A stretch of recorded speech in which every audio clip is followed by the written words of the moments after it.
Good morning, good evening, good night, wherever you are. I hope this live finds you in great spirits, great minds. I decided to start on a new book. This one's called The New Evil by Gary Brucato. And I was listening to a podcast of him on the interview room the other day. And I thought that this would be an interesting book to um, to read because of his extensive knowledge of investigative um, profiling. So, how's it going, Truth? Thank you for being here. So, I thought I'd get on here and do this, and I hope y'all enjoy it. Like I said, it's one of the few that I'm reading at the time, and I know a lot of times people don't like to sit there and listen to somebody read, but I think it's pretty interesting to be able to not only hear certain things, um, that it's interesting to, yes, I'm really live, um, to be able to understand how certain things are seen through the minds of professionals rather than through the minds of individuals who, well, good grief, through the minds of individuals that don't understand the concept of investigative work and criminal justice system and the avenues that it goes along with that. Um, yeah, Brucato is a good one. I like listening to him on, like I said, the interview room. And many people don't like Chris McDonough, and that's fine. But hopefully, you're able to see outside your limited scope of understanding to get to a point where you can see exactly how the concept of investigative work catches killers and identifies them and things of that nature. So this book was written by Gary Brucato, PhD, edited by Michael Stone, who is a doctor who is no longer with us. This is called The 22 Degrees of Evil. And I'm going to start with the introduction to the Graduations of Evil scale. In April 1996, 49-year-old James Patterson Smith entered a police station in the Gorton area of Manchester, England, to report the death of his 17-year-old girlfriend, Kellyanne Bates. He explained that during a fight in a shared bath, she somehow inhaled water and asphyxiated. Despite his gallant attempts to revive her, upon investigation, police found blood on the walls and floor of virtually every room of Smith's house, bellying his dubious tale of a lover's quarrel gone badly awry. Dr. William Lawler, a seasoned pathologist who had previously examined nearly 600 cases of homicide, remarked that the wounds of Bates sustained were the most extensive he had ever encountered. She had been found naked in Smith's bedroom, covered in over 150 distinct injuries. She spent the last month of her young life bound in the house with a ligature around her neck or tied by her hair to the chairs or radiators. She had lost about 44 pounds due to starvation and was deprived of water for days before her death. Smith had systematically tortured and disfigured her, singeing her hair with a hot iron and boiling water, repeatedly piercing her with multiple sharp implements, crushing her hands and kneecaps, and mutilating her face, mouth, and body. Her scalp was partially removed. As much as 3 weeks before her death, Smith had blinded her by gouging out both of her eyes. Finally, he bludgeoned her with the showered head and fatally drowned her in the bathtub filled with water.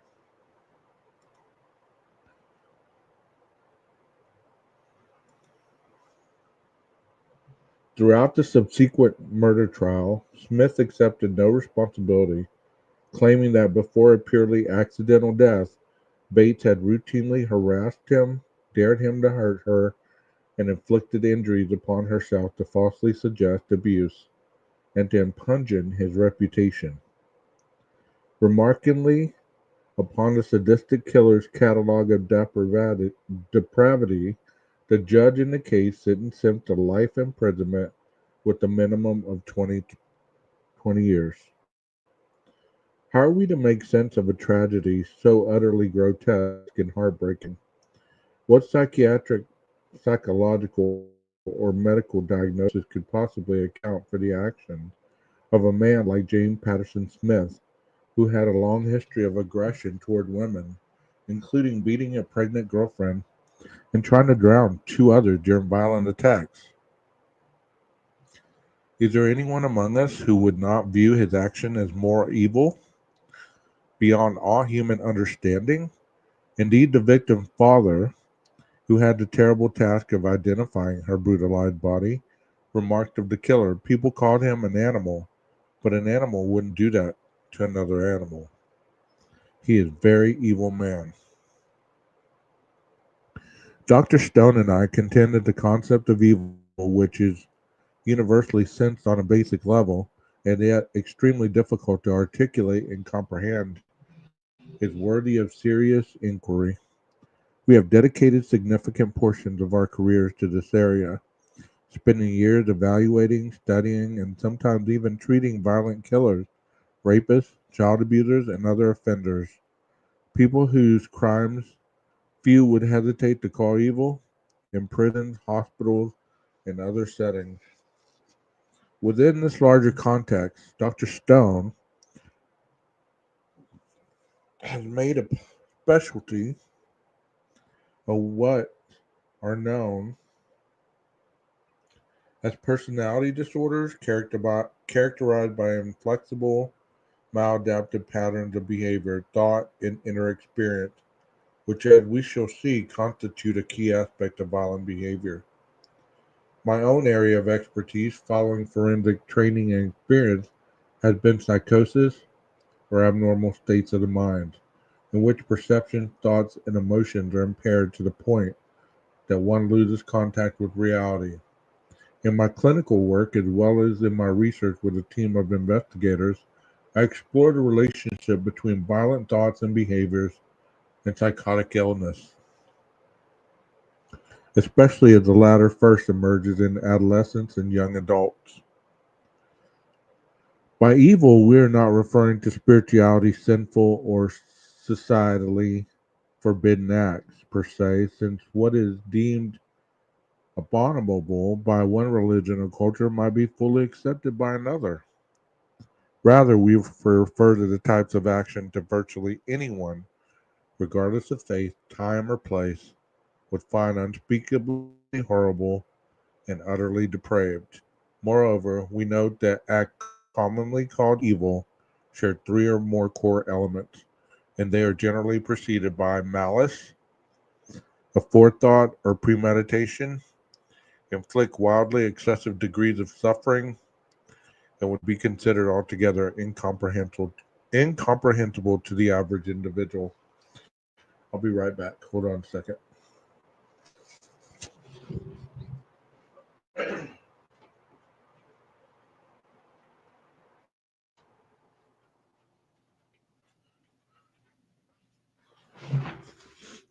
Okay, sorry about that. Yeah, you're right. You're right, Truth.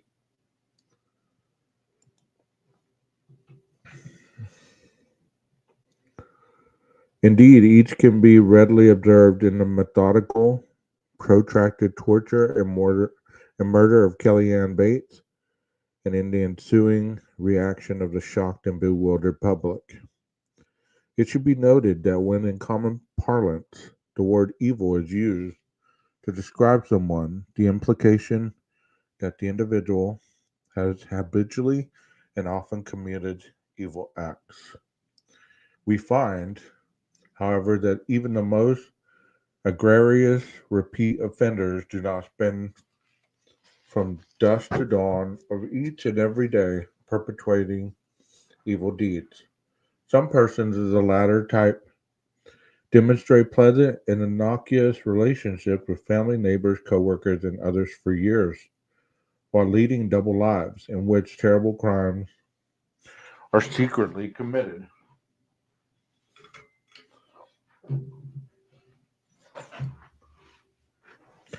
Thus, the term evil, as we will be using it, will not generally refer to people themselves, but rather to actions that are so violent and horrifying as to evoke the typical emotional reaction we have just described. Only in rare instances do certain persons commit heinous sadistic offenses with such frequency and regularity as to perhaps justify being called evil people, and not merely individuals who perpetuate evil acts.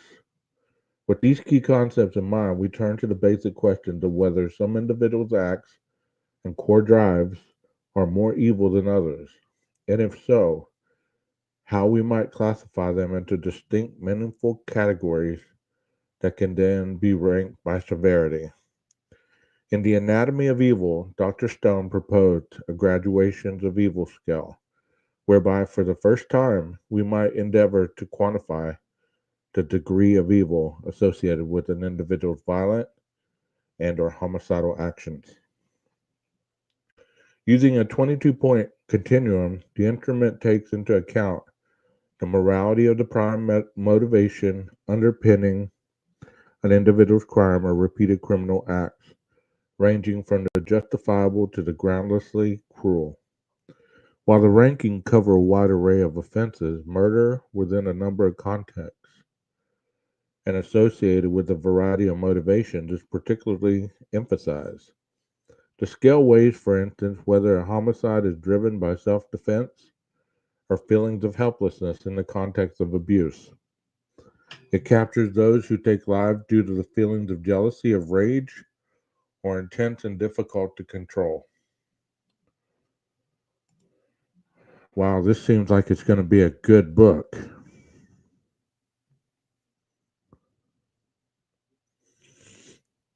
Thank you very much for being here, Dr. Vona.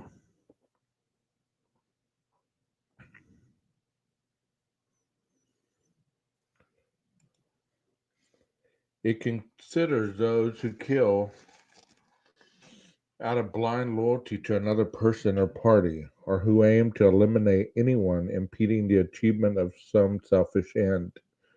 As it moves into its upper limits, the scale ranks individuals who commit murders for sport, to conceal evidence of a crime due to the loss of contact with reality, or for the perverse sexual gratification. At the extreme end are those who subject victims to prolonged, unimaginable torment without a hint of compassion or regret, sometimes followed by a killing and sometimes not. Stated another way, higher rankings reflect more severe levels of psychopathy, a constellation of personality traits and tendencies such as deceit, callousness, lack of remorse, manipulation, and grandiosity. If you look at some of the serial killers that we talk about that are pretty popular these days, Bundy, Dahmer, Gacy, a lot of these individuals have these traits and they're going to be on the scale. So it's mindful that whenever people are looking into these cases in which we call true crime, that they look at these personality traits that they all have, because most of the time they just look at the person. Well, he doesn't look like a killer. There's no way he could be a killer. There's no way that person could have done this. There's so much going on in their lives, there's no way. They overcame this, they overcame that. But it's not about that.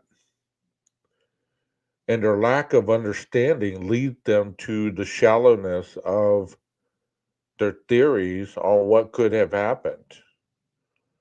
And that's one thing that I hope that this book under, it teaches individuals about the reality of what true life really is when it comes to defining an individual on these scales.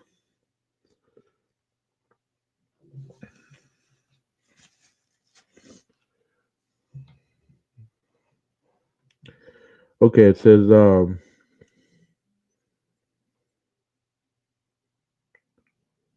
where did I leave off? It says superficial charm, while the highest levels also involve sadism, the derivation of pleasure from the pain and humiliation of others. In addition to these often overlooked distinctions, the scales categories delineate evil action to which the average onlooker might respond less strongly, perhaps even with a measure of understanding and sympathy, and ones that are likely to elicit horror, bafflement, and disgust, such as intentionally drawn out torture, necrophilia, or the sexual assault or killing of children. Thus, Dr. Stone's scale has real value for understanding why murderers, for instance, should not be grouped into a single category merely because they have killed. This is especially true of those we call serial killers, a topic we will discuss at some length. Serial murder is presently defined by the Federal Bureau of Investigation as the unlawful killing of two or more victims by the same offender in separate events. As we shall see, this definition is problematic in that it disregards entirely the notion of motive, such as what the individual who has shot to death two homeowners during separate burglaries would be grouped alongside double murderer Ed Gein, who exhumed corpse from graveyards and created articles of clothing and household items from their bones and skin. It also disregards the time frame between homicides, which eliminates a key distinction between serial killers and what we call mass or spree murderers, classification we will define later in this book. According to an earlier definition, a serial killer is one who murders three or more individuals, usually in the service of abnormal psychological gratification, with the killings occurring over more than a month and with a significant period of time between them. Here, the issue is that the abnormal psychological gratification is vague, failing to distinguish between what specific drives one might be satisfying when one kills, such as that John Wayne Gacy, the sexually sadistic torturer, rapist, and murderer of 33 boys and young men, might be categorized alongside Dorothy Puente, who swindled Social Security checks from elderly and developmentally disabled guests in her boarding home, killing nine of them with poison. We shall see that, in fact, serial murderers can be motivated by several different psychological processes or exhibit highly distinct personality profiles. Dr. Stone categories help elucidate the different disparities. It is critical to note that the scale's focus is isolated to crimes that occur in peacetime, since wartime can alter the justifiability of an evil act in an individual's mind.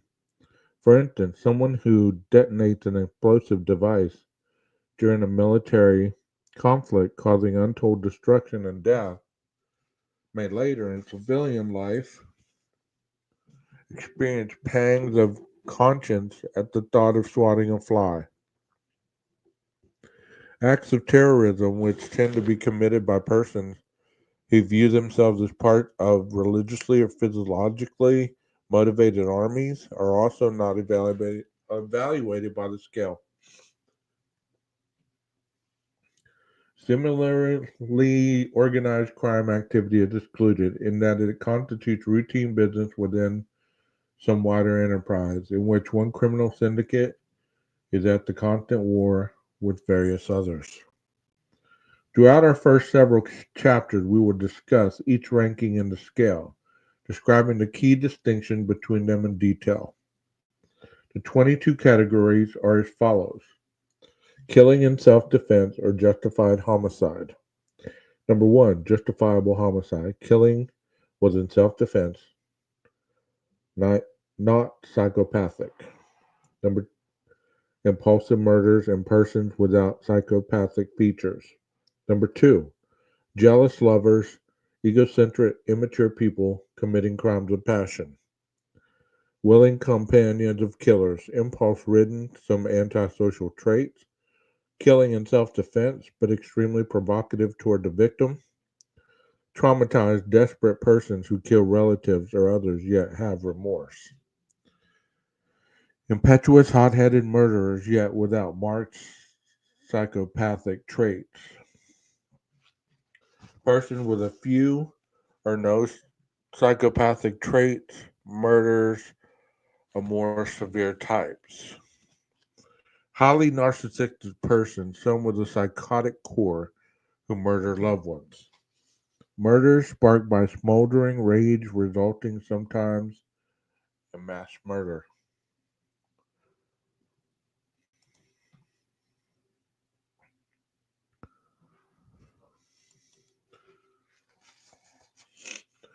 Psychopathic features mark murders show malice aforethought.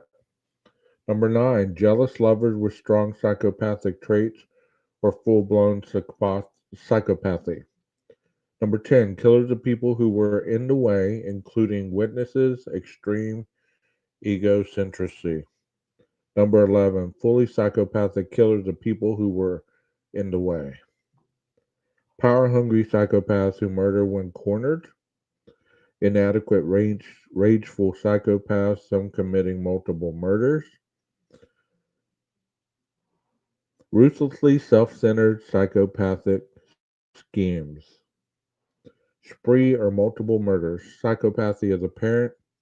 Number 15, psychopathic cold-blooded spree or multiple murders. Number 16, psychopathic persons committing multiple vicious acts, including murder. Serial killers, torturers, sadists. 17, sexually perverse serial killers. Killing is to hide evidence, no torture. Number 18, torture murderers. Though the torture element is not prolonged. Number 19, psychopath driven to terrorism, subjugation, intimidation, rape, etc., short of murder. Number 20, torture murderers, but in persons with distinct psychosis such as schizophrenia. Number 21, psychopaths committing extreme torture, but not known have killed. Okay, let me take a moment to say hello to people in the chat. Let me see who's still in here. Glitter is forever. Nice to see you again. Happy Thanksgiving. Dr. Vona, if you ever want to collaborate on antisocial behavior, I would love to. I've been teaching abnormal psychology at the university level for 20 years. That's fine. We can definitely do that. I didn't even know you were a subscriber, but um, if you have a channel, just link your channel in the chat, and I'll check you out. Glitter, I hope you're doing all right. And Truth Exposed, thank you for being here. And those of you that aren't in the chat that are just listening, thank you so much for spending your morning or your evening with me. My name is 12 Gauge. Number 22, psychopathic torture murders with torture as the primary motive. The motive need not always be sexual. So as you saw there was 22 different variations of people that fall between the scale. So to say that this person was just one type of individual that murdered is very very shallow at best. And if you take some of the people that we found out recently that have murdered people, they all fit within these scales of 22 characteristics.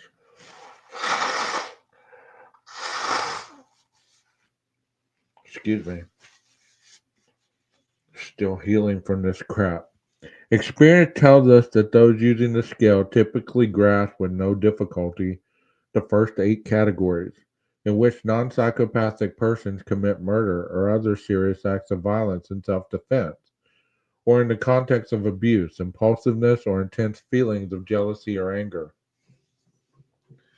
So, as we look into these, hey, Leslie and Billy, thank you.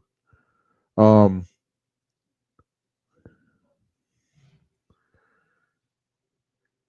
as you can tell that, as we're going through these characteristics, I mean, this book is long, so it's going to detail a lot of things. It's going to outline a lot of things to help people differentiate between just a random killer and somebody who is very psychotic in their mind, or they're having a mental breakdown or things like that, as what was just described in what I just read. Look at the people that are awaiting trial that have committed acts of murder. Were they spree killers? Were they motivated by other things? To say that people have a certain look and cannot kill, or they couldn't have done this because of that, or they couldn't have done this because of that. One thing that people have to really understand when it comes to individuals that murder, if they're really good at blending in,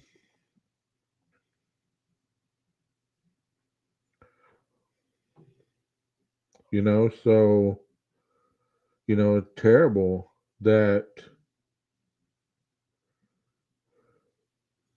this happens to humanity.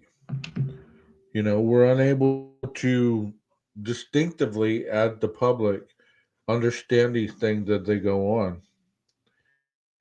So here we go. In which non psychopathic persons commit murder or other serious acts of violence in self defense, or in the context of abuse, impulsiveness, or intense feelings of jealousy or anger. Categories 9 through 22 prove more challenging since they require moving beyond motivation that are clear cut, situational, and human in tone, to ones that are selfish, perverse, and cruel to degrees generally unfathomable by the average individual. Moreover, understanding of these categories requires familiarity with the ability to distinguish between psychological concepts such as psychopathy, narcissism, psychosis, and sadism, all of which we will define and discuss in the coming chapters. As I was watching the interview room the other day with Dr. Brucato, he did identify because Chris asked him, if you were going to put Brian Koberger on this scale, where would he rate? Bundy rated at 18. So he was going to put Koberger at like 16, he said. So if we look at number 16, it says psychopathic persons committing multiple vicious acts, including murder. So if you look at this area right here and you diagram these things, it kind of puts the individual in a place that's understandable to the individual that's profiling. 18. This would be Bundy. It said torture murderers, though the torture element is not prolonged. So these individuals fall into the scales based on their crime, their murder, their understanding of the victim and things like that. Um, let's see. 18 was torture murderers, though the torture element is not prolonged. That would have been Bundy. I don't know what he categorized a lot of the other ones, but I know he did two. I don't know. My internet's messing up. I hope that y'all can still hear me. Can y'all can y'all can y'all hear me? Let me take a break here. Let me know if y'all can hear me.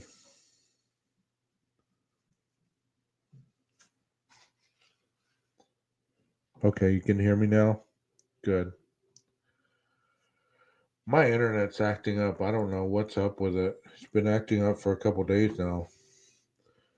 It says to clarify the distinction between the scale's sometimes complicated categories, we have provided highly detailed case histories on a number of individuals designated to each. The names and facts provided are all matters of public knowledge, having been openly reported by the media, including in some instances offender specific psychiatric diagnosis. These are interwoven with insights regarding the respective individual's established motivations and how these were related to formative experiences as well as signature elements of their crimes. That is, features that were necessarily components of their modus operandi or MO, but rather psychologically required by the perpetrators for personal psychological reasons. For example, a killer's method might be to murder women by strangulation, but his signature might be to do so with a black nylon stocking. So, whenever somebody is talking about MO, you would see that these strangulations happen against women, right? But the MO would be that he used the black nylon stocking each time. So, I hope that makes sense there because, like I'm saying, a lot of this stuff is imperative to understand this. You get what I'm saying? You're fine. You're fine, Leslie and Billy. Because people don't understand this. So they put everything in one little box. And they say, well, this is it. This is their MO. And this is this. And this is that. But every killer has a different MO. And some of them even copy past MOs. Such elements in crime provide key clues as to given repeat offender or murderers' underlying needs and drives, and are sometimes so idiosyncratic as to facilitate criminal profiling, establishment of the suspect in series of linked homicides, and ultimately apprehension by authorities. We will also review points drawn from the academic literature on the genetic, dispositional, and environmental antecedents to violence, as well as various systems for categorizing criminal behavior. Wherever possible, we will include samples of offenders' actual written or spoken language, pulled from published interviews and personal writings. Some examples of the latter have been reproduced alongside original artworks by various serial murderers in selection of illustrations elsewhere in this book. At the close of part one, which constitutes the most comprehensive exposition of Dr. Stone's ranking system published to date, we will introduce an algorithm we have developed which greatly facilitates the process of determining a violent individual's most appropriate ranking in the graduations of evil scale. In part two, Dr. Stone will discuss the increased frequencies and unprecedented heinousness of rape, serial murders, and other violent crimes since the turbulent era of the 1960s, illuminating a number of cultural, psychological, and physiological factors that we feel may have fundamentally contributed to these disturbing trends. He will also catalog several types of violence that have first emerged during the era of the new evil, as we have termed it, including mass shootings by civilians involving semi-automatic weapons, internet-related crimes, fetus snatching, and other contemporary atrocities. As we move along, Dr. Stone's continuum it moved upward through higher numbers, but it might best be envisioned as traveling downward, the way Dante Alighieri in the immortal Inferno is escorted by the poet. individual lowered to the lower into the bottommost circle of hell, where the devil himself resides. Indeed, Dante's depiction of the netherworld, with its nine circles of torment for various moral abominations, inspired Dr. Stone to create the instrument. Readers are forewarned that as we make this descent, some of the details of the crimes we describe will be difficult to read. It is important to hold in mind the relative rareness of cases of extreme evil, especially serial killing, across time and space and billions of people past and present. It has always been the worst of human behavior that garnered the most attention. Let us never forget that we are wonderful, selfless people in the world who are worthy of their own scale, circling through the heights of heaven, as Dante ultimately said. Finally, let us pause a moment to remember the men, women, and children who have fallen victim to the monstrous behaviors of the offenders we will encounter here. We will meet young people sleeping in their beds or playing in public places who were suddenly snatched up and carried away into unimaginable darkness. We will encounter women who happened to cross the paths of sexually depraved predators who took away their choices and yanked them from their lives and loved ones and other destinies. We will discuss people who had never harmed a hair on a single head, no less those of their torturers or killers. These stories will force us to reflect on the stark reality that these victims were real people who could have been our own children, grandchildren, parents, siblings, spouses, or significant others, friends, or neighbors.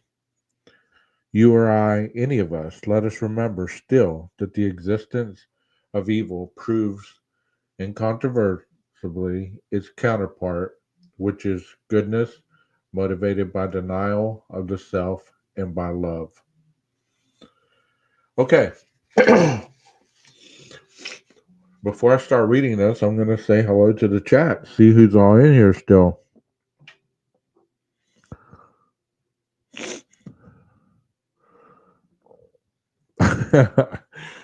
Man,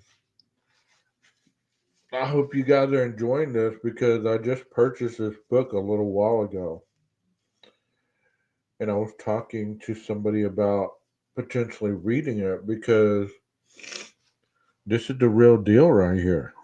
This is the real deal. Categories 1 through 6. I and the public know what all school children learn. Those to whom evil is done do evil in return. W. H.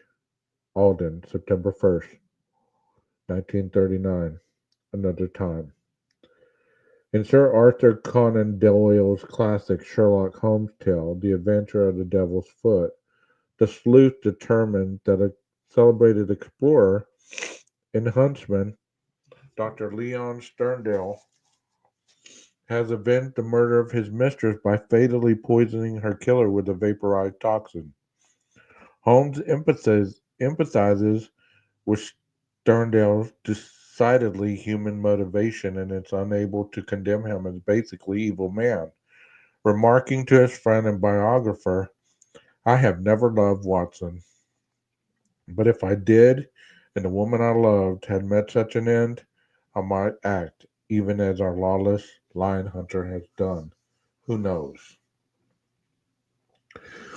Dr. Sterndale's crime is a plausible example of the type of violence generally designated to the first six categories of the gradations of evil scale, and the reaction invoked in Holmes is precisely the type typically experienced by those who hear about such acts. Individuals ranked at this low end of the spectrum will all have felt driven to kill or commit other heinous acts in the context of specific situational factors, such as the need to escape abuse or defend oneself, or under the duress of intense emotions such as jealousy or rage. Scattered narcissistic or antisocial traits may be present in such persons, but never to the degrees associated with psychopathy. Again, a concept we will discuss in some detail in the coming chapters. These types of rarely progress to commit murder or other serious crimes on separate occasions and tend to subsequently exhibit sincere remorse and amendment of life, although these moral prognoses must be examined on a case by case basis. Let us know individually Let us now individually touch upon the first six categories, providing case examples as we go. Category 1. Individuals ranked here have killed but solely in self defense during an attempted manslaughter, murder, rape, or armed robbery. Such homicides are deemed to be justified in the eyes of the law and are therefore categorized on the scale as non evil acts. They do not involve malice aforethought, are not vicious or wildly extreme in nature, or committed by persons with no psychopathic or sadistic personality features, and are followed by genuine contrition. Thus, each homicides are included in the scale merely to establish a point of distinction from the types of actions associated with the 21 other categories, which will, by contrast, evolve to increasing degrees the characteristics of evil proposed in our introduction. The following example received considerable media attention in 2009. John Patalillo, a 20-year-old chemistry student at Johns Hopkins University, filed a police report after discovering two laptops and a video game system had been stolen from a home he shared with three friends. Deciding that he should check on his car, Pantaleo stepped outside with a samurai sword he kept in his bedroom, where he noticed 49-year-old Donald Rice hiding under a porch behind the house. Rice, who had just been released from jail 2 days prior, was a career criminal who had been arrested more than 2 dozen times for breaking and entering, burglary, and car theft. Pantaleo raised the sword and shouted at Rice to remain in place, calling for his roommate to alert the police. Rice instead raised his arms and hurled himself at the student, backing him up against the wall. Pantaleo, fearing for his safety, struck Rice with a single blow of the sword, creating a large gash in his chest and nearly severing his left hand. The attacker expired at the scene. It was ultimately determined that Pantaleo legitimately believed he was in danger of death or suffering some serious bodily injury, such that he was fully justified in defending himself as he did. He was not charged in Rice's death. A second example is the case of 26-year-old Faith Martin of Illinois. In November 2010, she had a squabble with her abusive, hard-drinking 44-year-old boyfriend, Willie Arrington, with whom she had a young son. Arrington had a history of several violent assaults on other people, including kicking his best friend down a flight of stairs and biting off a chunk of a man's cheek during a brawl. She compared him to a freight train going 1,000 miles per hour when he was drunk and enraged. The day after their blow-up, he visited her apartment and began punching and choking her, and the two wound up in her kitchen. Certain that he was hell-bent on taking her life, she grabbed a knife from the sink and fled into another room. Arrington pursued her, slamming her into a closet door and pushing her onto the ground. She plunged the blade into his chest, piercing his aorta. Martin, horrified at what she had done, raced to a friend's apartment to seek help, but Arrington died at the scene. I loved him. I didn't want to hurt him, she would say later. I wanted to scare him. I wanted him to stop. Martin was initially charged with first-degree murder and held in prison for over a year.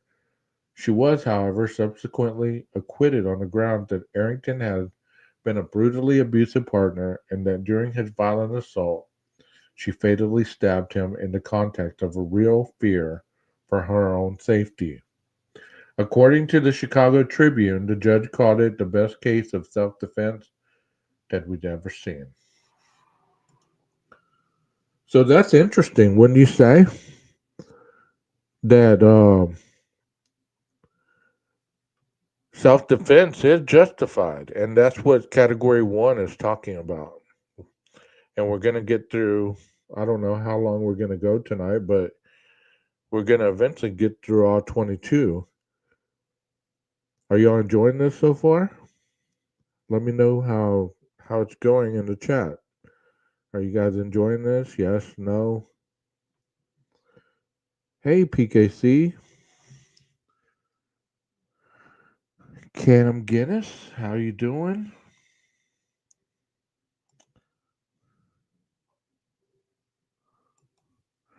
He said nobody can answer any of my questions. This is great. Okay, cool. Category 2. Here we shift into the portion of the scale ranging from category 2 through 6, associated with homicides committed by non psychopathic individuals who act out of impulse. The specific impulse that serves as an impetus in category 2 is jealousy within the context of spurned or unrequited romantic love, sometimes called crimes of passion. These killings are generally carried out by egocentric and immature but otherwise reasonably normal individuals with no criminal backgrounds who suddenly act out in moments of blind murderous rage. Didn't we hear of a case being a crime of passion? Let's see if this kind of fits. We find an example of this type of homicide in the case of Samuel Collins of Maine. In 1996, Collins, who was then 42, made a surprise visit to the supermarket where his beloved wife of 10 years, Lucinda, was employed. After discovering her kissing a coworker, he traveled home, shocked and consumed by overwhelmingly jealousy. Upon her return from work, he attacked her, dragging her across the floor by the hair, beating her and fatally stabbing her at least a dozen times with a knife. He then turned the blade on himself, slashing his wrist and chest, and phoned his mother to announce the intended murder suicide, saying, I can't live without her. She can't live without me. And this is the best way of doing it. Police found Collins laying alongside his wife's bloody corpse on the floor of their bathroom. They were able to save his life, and 2 years later, he was found guilty of the grisly homicide. Notably, some jealousy related murderers require higher rankings on the graduations of evil scale due to narcissism, premeditation, unusual degrees of violence, or lack of subsequent remorse. Consider, for instance, the widely publicized Belgian parachute murder case, in which a woman was convicted of killing a romantic rival in a methodical, ruthless, less impulsive manner. Els Babs Clotemans, a 22-year-old elementary school teacher, and Els Van Doren, a 38-year-old married mother of two, both met and fell in love with Marcel Summers at a parachute club in Schwartzburg. The three drank together, and the handsome 25-year-old arranged to sleep with the two women on a strict schedule. Cloterman saw him on Fridays and Van Doren on Saturdays. In November 2006, while Cloterman was spending a night in Summers' couch, she overheard him and Van Doren making love in the bedroom. It is believed that, having noticed Van Doren's parachute nearby, she severed the release cords. When this trio went skydiving the following week, Van Doren's primary and reserve parachutes both failed to deploy, and she plummeted, while frantically fumbling 2 miles to her death, landing in a garden in the town of Opelbeek. Horrifying footage of the tragedy was captured on a camera mounted atop the victim's helmet. Investigators noted that while the three would normally jump together to create a formation, Cloterman remained on the plane a few extra seconds and watched her rivals dive from above. Protesting her innocence, she attempted suicide during questioning by police. She was sentenced to 30 years in prison in 2010. In this case, the motive was indeed jealousy, but even after a week of contemplation, the apparent murder plot by Cloterman was not aborted, and Van Doren's demise seems to have been designed to be particularly cruel in nature with no chance of survival. Since the more sudden impulsivity and blind rage components seen in the Collins case are not present in this one, a ranking of 2 would not sufficiently characterize the nature of this crime. As we shall see, it would instead be assigned to category 9 of the graduations of evil scale. Wow. That is 2. That is 2 right there. And both were crimes of passion. Jealousy. Jealousy. Wow. Can you imagine jumping out of a plane and thinking that your parachute's okay? And as you go to pull the reserve cord, it's been cut? That is, oh man. There's no way out of that one. 2 miles up. That just goes to show you that there are some people that are evil in this world that will do just about anything to get their point across, including cutting your cords. Category 3. This uncommon ranking is for impulsive, sometimes somewhat antisocial individuals who participate in the depraved acts of a killer or the leader of a murderous cult, either through passivity, fear, brainwashing, or some other factor. Typically, a blend of dread, adoration, or personal need lead them to blindly follow some master manipulator. When the trance like hold is ultimately broken, such persons generally experience sincere remorse and accept responsibility for their actions. Unlike those whose horrible crimes they aided and abetted, let us consider in some detail the story of Leslie Van Houten, who participated in the 2-day murder spree perpetuated by Charles Manson's mind control cult in 1969. It would be difficult to overstate the hold Manson, a grungy, diminutive ex-convict with a psychopathic, highly charismatic personality, maintained over his so-called family. Manson's followers, people in their teens and early 20s who were dealing with various family conflicts, viewed him as an authority figure who, unlike their parents, understood their true needs and desires. In exchange, they were required to undergo ego death, a complete abandonment of the sense of self. A misogynist who believed women to be lesser beings, Manson commanded them to participate in orgies at the isolated ranch where they lived a communal existence, sometimes involving male visitors who were strangers to them.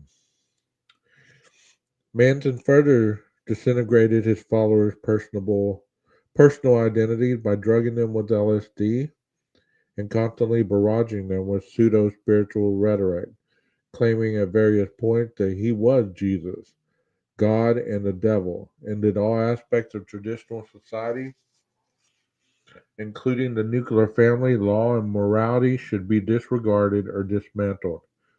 He convinced them that when the Great Race War he called Helter Skelter finally arrived, they would survive it by going underground and building up a population of 144,000 cult members who would later re-emerge and dominate the world. The Beatles, he claimed, were the four horsemen of the apocalypse described in the New Testament book of Revelation. In their White Album, they were directly communicating with him. Although to someone encountering him for the first time, he may have seemed utterly deluded and disorganized as he rambled on about such things, he was in fact an adept con artist who, while in McNeil Island Penitentiary in the 60s, had absorbed ideas about interpersonal influence and manipulation from inmates, steeped in hypnotism, Scientology, psychology, and the ideas of Dale Carnegie about how to win over other people. His paranoia started. It says his paranoia and other psychotic-like traits were firmly embedded within a wider picture of psychopathy and mind altering drug use, concepts we will discuss later in the book. Manson reasoned that if the family was to commit high profile crimes against wealthy white African Americans would be blamed for them, and his prophesied race war would rapidly erupt. On August 9, 1969, cult members Charles Tex Watson, Linda Kasabian, Susan Atkins, and Patricia Krenwinkel were sent to the friend-filled home of pregnant actress Sharon Tate, wife of director Roman Polanski, and instructed to totally destroy the inhabitants as gruesome as you can. Stephen Parent, a friend of the property's caretaker, was immediately stabbed and shot to death. Watson announced himself as the devil and kicked sleeping house guest Wojciech Frykowski in the head. Watson bound Tate and Jay Sebring together with ropes, which were tied around their necks and slung over the ceiling beams before Sebring was fatally shot for his protestation. Frykowski and Coffee Harris Abigail Folger, who were brutally stabbed 28 and 51 times, respectively, were both killed. Watson and her Atkins stabbed Tate 16 times, an axe believed by some to signify removal from society was carved into her pregnant belly. Having been told by Manson to leave a sign, something witchy, Atkins wrote the word pig in Tate's blood on the front door of the house. The following night, after the cult celebrated this triumph with an orgy of sex and marijuana, Manson instructed the same cult members to kill anew, this time aiding Van Houten and Steve Grogan in accompanying the group himself. They randomly selected the Los Angeles home of 44-year-old grocery store chain owner Lino Liabanca and his 38-year-old wife Rosemary Liabanca, who operated a fashionable dress shop. After Manson and Watson tied up the couple, assuring them they would only be robbed, Atkins, Grogan, and Kasabian departed the scene with their leader, and the others went straight to work. Like so many obedient drones, Watson placed pillowcases over their heads of the victims, who were in separate rooms, before wrapping pieces of electrical cord torn from a lamp around their necks. He then stabbed Mr. LaBianca to death. The deceased would later be found with a knife and a fork jutting out of his body with the word war carved into his stomach. His scream prompted his wife, who was with Van Houten and Krenwinkel, to thrash out in self-defense. Van Houten held her down while Krenwinkel unsuccessfully attempted to stab her in the chest with a knife taken from the kitchen. The blade bent on the victim's clavicle.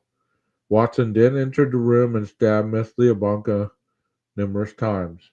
When he reminded Van Houten that she had been instructed by Manson to do something that night, she stabbed Miss Liabanca, who was already dead, over a dozen times in the lower back and buttocks.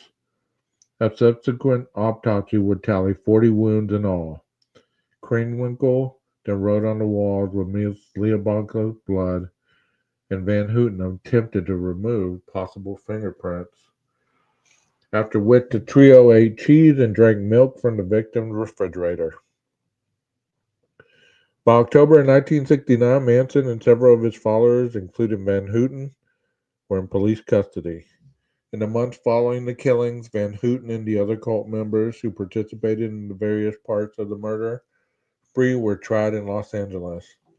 Because Van Houten was the youngest and considered to be the least devoted to Manson, it was anticipated by some that she would likely receive the lenient sentence. However, she repeatedly disrupted trial proceedings with giggling, particularly during discussion of the murders. She also showed little remorse at the time, saying sorry is only a 5-letter word. In 1971, all the defendants were convicted and sentenced to be executed, but all the death sentences were ultimately commuted. By the late 1970s, Van Houten was considered to have undergone a significant personal change. In 2002, a Superior Court judge described her as having been a model prisoner for 30 years. She completed all available programs for inmates and assisted other incarcerated people. She underwent decades of psychotherapy to attempt to learn how she fell under Manson's mind control. Van Houten had long expressed remorse and renounced Manson, who, by contrast, took no real responsibility for his role in the killings. He died of cardiac arrest in 2017 at the age of 83. And that's where we're going to stop tonight. So, I know, how can you trip on. That's interesting, huh? Trip on LSD and then drink some milk. I would think that would be like something that would just totally mess you up. I hope y'all enjoyed that. I will be probably reading some more during the holiday weekend. Um, if you really didn't understand that, I would suggest that you go back and listen to it once again until you really get a good concept of it. Um, it's blowing my mind right now as I'm reading this. You're welcome. You're welcome. I will continue to read this because I believe it's a necessity whenever people want to argue with you about your understanding of true crime and things like that. It's always good to show them factual information rather than just lash out at them like they lash out at you.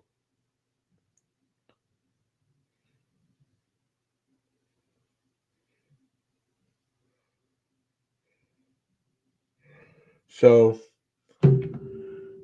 I'm gonna sign off here because even though I don't have to work in the morning, um after reading an hour, it just takes a little bit out of you. Not a lot, but You're welcome, PKC. Dr. Vanna, I hope to see you more in here because I'd like to eventually have you up on panel and we can discuss certain things. The same thing with you, Truth. I like your insight on a lot of different topics like this, and you do have a lot of extensive knowledge. So maybe once the book is either halfway done or all the way done, you can come up and discuss your understanding of it. Yeah, I just know someone that's a number five, but no remorse. Hey, that's fine. There's nothing wrong with asking questions. That's how we learn, right? But I hope y'all have a very happy Thanksgiving. Be safe and be with the ones that care about you. If do you have family members that all are not that cool or always start drama, don't stick around very long. Love them from a distance. Nothing says you have to be cordial to everybody.